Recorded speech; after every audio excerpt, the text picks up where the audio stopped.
Pinjaman online atau pinjol kini semakin marak di kalangan masyarakat, terutama untuk di kalangan masyarakat menengah ke bawah, teman-teman.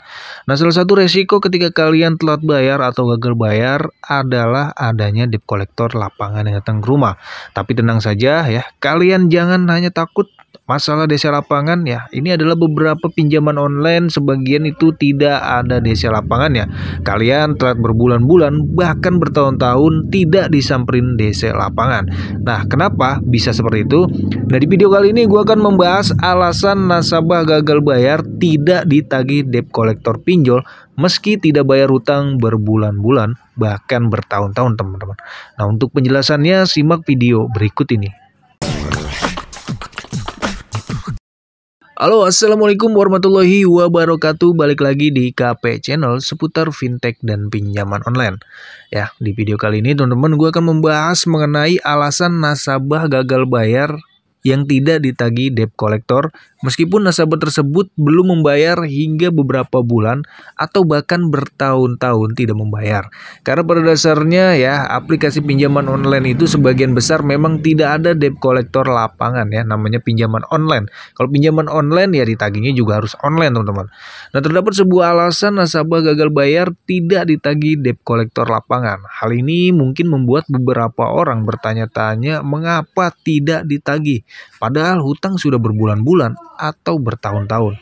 Nah, kemungkinan paling sederhana dari alasan nasabah gagal bayar tidak ditagih debt collector adalah karena pinjaman online ini tidak memiliki debt collector. Namun masih terdapat beberapa alasan lainnya nih yang harus kamu ketahui. Untuk mengetahui berbagai alasan nasabah gagal bayar tidak ditagih debt collector, kamu harus menyimak video ini, teman-teman ya. Nah, alasannya apa aja? Yang pertama adalah petugas debt collector yang terbatas. Nah, alasan pertama kenapa nasabah gagal bayar ini tidak ditagih DC karena keterbatasan debt collector. Perusahaan pinjaman online kekurangan pekerja, salah satunya untuk menjadi bagian FC atau DC lapangan ya. Karena hal itu nasabah yang gagal bayar akan tetap aman atau tidak ada yang datang menagih. Karena tidak ada yang menagih, nasabah bisa berhutang hingga berbulan-bulan lamanya atau bahkan bertahun-tahun. Nah, meskipun begitu, pihak pinjaman online akan lebih memprioritaskan nasabah mana yang akan didatangi lebih dulu. Jadi nasabah lainnya hanya menunggu waktu tepat untuk didatangi. Yang kedua adalah rumah nasabah yang sulit dijangkau, teman-teman. Alasan selanjutnya adalah rumah nasabah yang berada di pelosok atau sulit untuk dijangkau. Karena rumah yang jauh dan sulit akses, nasabah tersebut bisa saja aman dari kedatangan debt collector lapangan. Ini bisa saja terjadi buat nasabah yang telat bayar atau gagal bayar berbulan-bulan atau bertahun-tahun ya, wilayahnya di pelosok, teman-teman. Itu aman karena pihak debt collector juga berpikir dua kali. Nah, pihak pinjol akan mempertimbangkan untuk datang ke rumah nasabah tersebut karena nantinya pihak pinjol akan mengeluarkan ongkos yang lumayan besar ya untuk datang ke pelosok rumah kalian. Sedangkan rumah debt collector atau kantor pinjaman online ini ada di kota gitu. Nah, terlebih lagi dengan waktu dan tenaga yang harus dikeluarkan tidak sedikit. Jadi pastinya pihak pinjol akan memikirkan ulang untuk datang ya. Iya, kalau dibayar ya. Kalau nggak dibayar kan rugi waktu, rugi tenaga juga, teman-teman. Jadi dia berpikir dua kali, tidak mau rugi. Seperti itu. Itu adalah beberapa alasan mengapa debt collector lapangan tidak menagih kalian. Ya, jadi buat teman-teman yang telat bayar atau gagal bayar di aplikasi pinjaman online, baik di PayLater maupun di Dana Cicil, ya, ketika tidak didatangi debt collector itu bukan berarti kalian aman-aman aja ya. Bahkan untuk tidak didatangi debt collector ini adalah salah satu bentuk bahwa jumlah hutang yang kalian ambil itu ya tergolong sedikit gitu.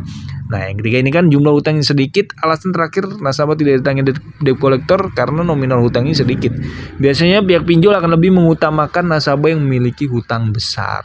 Ya buat apa ya kalau misalkan hutang 200 atau 500 lah minimal gitu. Ya kalau membayar, kalau tidak kan ya malah rugi bensin dan rugi tenaga juga dia.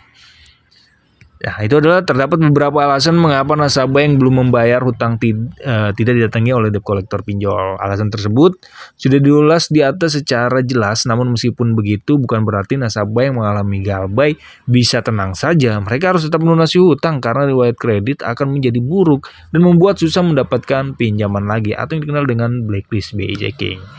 Ya.